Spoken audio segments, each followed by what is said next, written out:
programa de hoje você vai saber mais sobre a questão dos aposentados em São Paulo. Vai ver a comemoração do 7 de setembro. E como criar aulas com educação inclusiva. Acompanhe.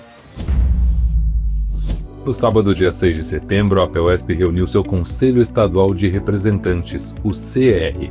Além da preparação para o congresso da categoria, a conjuntura também mobilizou os debates.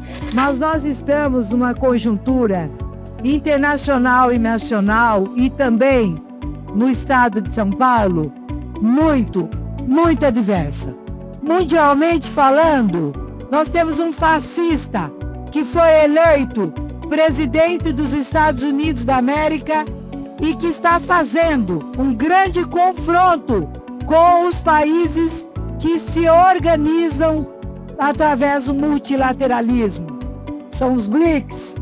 Nós falamos do Brasil, nós falamos da Rússia, nós falamos da Índia, a China, nós falamos da África do Sul, da Arábia Saudita e tantos outros países que se incorporaram nos BRICS. A professora Bebel também destacou que o Setembro Verde é o mês que se comemora a luta e a conscientização das pessoas com deficiência no Brasil.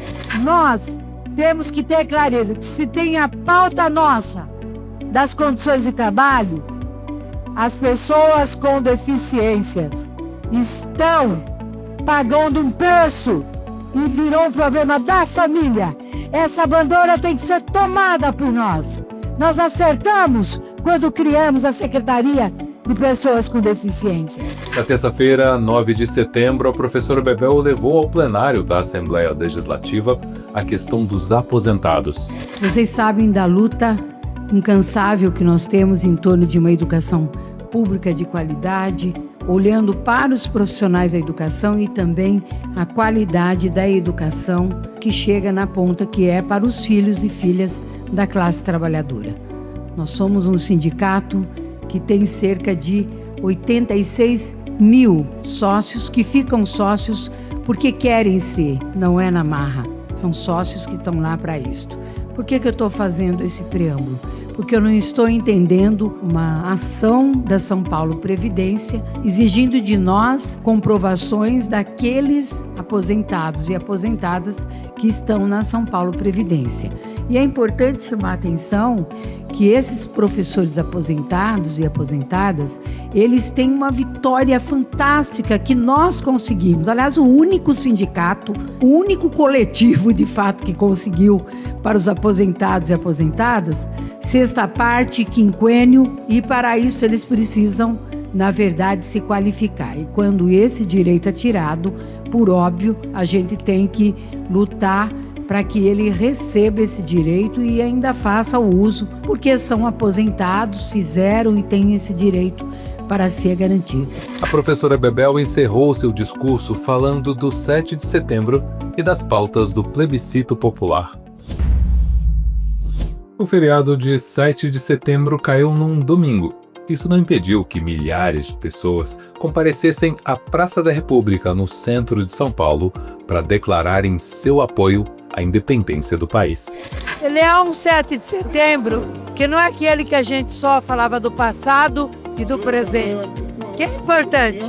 Mas esse 7 de setembro é a nossa indignação pela intervenção dos Estados Unidos aqui no Brasil, na pessoa do presidente Trump, o que demonstra uma nova cara de fascismo, sim. Porque essa intervenção é de olho, na verdade, nas riquezas que o Brasil tem.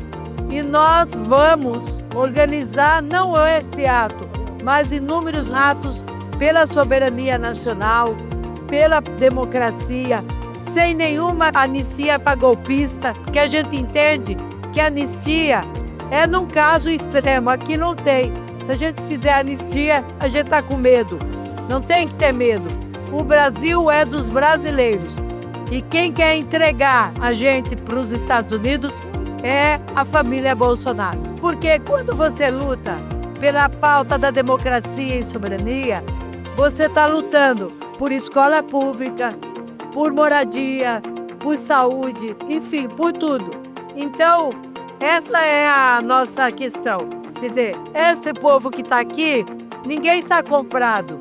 Eles estão aqui porque estão lutando por um Brasil soberano, democrático, com mais justiça social e tributária. Como planejar aulas que promovam a educação para todos os alunos, valorizando as diferentes formas de aprender e de participar? É o que vamos abordar no terceiro capítulo da série sobre educação inclusiva. O Estatuto da Pessoa com Deficiência brasileira é inspirado na Convenção Internacional sobre os Direitos da Pessoa com Deficiência.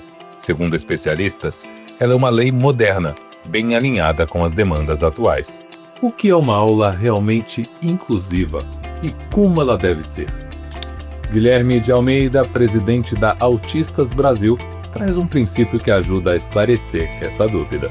Paulo Freire, patrono da educação brasileira, já trazia isso, que a gente precisa olhar para os alunos, precisa ver quem eles são, entender a história deles e dialogar a partir disso. Com os alunos autistas com deficiência, isso não é diferente. As pessoas, quando percebem uma pessoa com deficiência, só olham os déficits. O que ela não consegue fazer? Ao invés de olhar, mas o que ela consegue fazer e a partir daí desenvolver uma estratégia. Cada aluno, independentemente de um diagnóstico, independentemente das intersecções que constituem esse aluno, ele tem uma forma de aprender. Então isso não faz com que eu tenha que identificar a forma como cada aluno aprende, mas com que eu tenha que planejar minha aula para que ela contemple essas várias formas de aprender.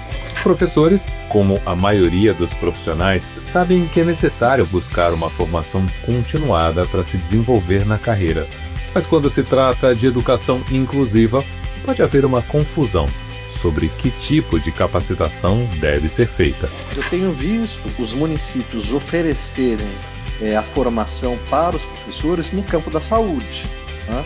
Com psicólogos, psiquiatras, terapeutas, que não faz sentido dentro da lógica pedagógica do professor, né? O professor ele tem que ser um especialista em ensinagem. E ser especialista em ensinagem envolve usar diferentes formas de educar.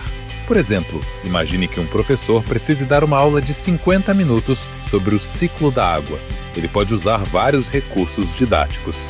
Eu vou, por 10 minutos, dar uma aula expositiva. Por 5 minutos, eu vou passar um vídeo sobre o ciclo da água. Terminado esse vídeo, eu falo assim, agora, molecada, vamos comigo na cantina. Eu vou pegar uma chaleira na cantina, uma caneca na cantina, vou pôr essa caneca para ferver e vou mostrar ali a água em ebulição. Vou colocar um pires frio em cima para mostrar essa água em condensação. Então eu estou mostrando de uma forma, na forma de experimento, o que eu quero demonstrar a partir do ciclo da água. E daí, para encerrar esse processo, falar agora vamos voltar para a sala e vamos conversar sobre o que a gente viu hoje.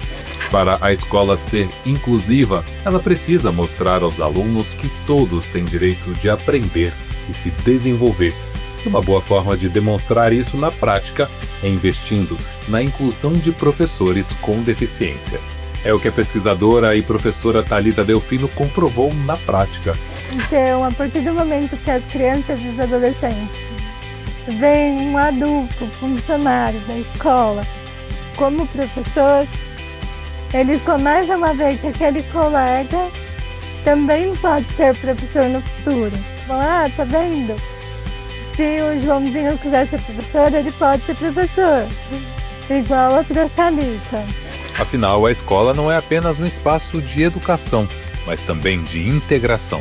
A gente entende a educação de duas formas. Um é o processo de escolarização e o outro é o processo de humanização, que muitas vezes para as crianças com deficiência é negado. E a gente, enquanto professor, tem que parar de ver uma criança com diagnóstico como se ela fosse um paciente. Ela não é um paciente na sala de aula, ela é um estudante. O Educação na TV de hoje fica por aqui. Acesse o portal e as redes sociais da APUESP para saber as últimas notícias sobre a nossa educação pública. Até a próxima semana.